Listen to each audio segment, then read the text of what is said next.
முதல் சிங்கம், இளையவன் கூறுவதுதான் சரி. கருப்பு சிங்கங்களை அதிக தூரத்தில் தடுத்து நிறுத்தினால் நமக்கு நமது காட்டை காப்பாற்ற அதிக நேரம் கிடைக்கும். நமது இளைய தம்பி ஏற்கனவே அவளுடன் ஒரு பெரிய கருப்பு சிங்கத்தை கொன்றிருக்கிறான். 2 பேரை ஓட விட்டிருக்கிறான்.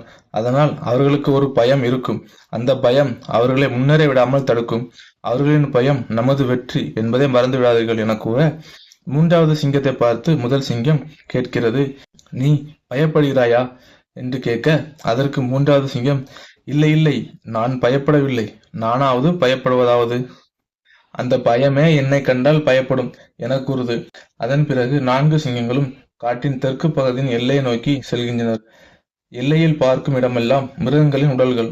அந்த காடு இதுவரை காணாத ஒரு அழிவு ஏற்பட்டுள்ளது. இதை கண்ட சிங்கங்களுக்கு தலைக்கு மேல் கோபம். காட்டின் சட்டப்படி உணவுக்காக மட்டுமே வேட்டையாட வேண்டும், அல்லாது மற்ற உயிரினங்களை வேட்டையாடக்கூடாது.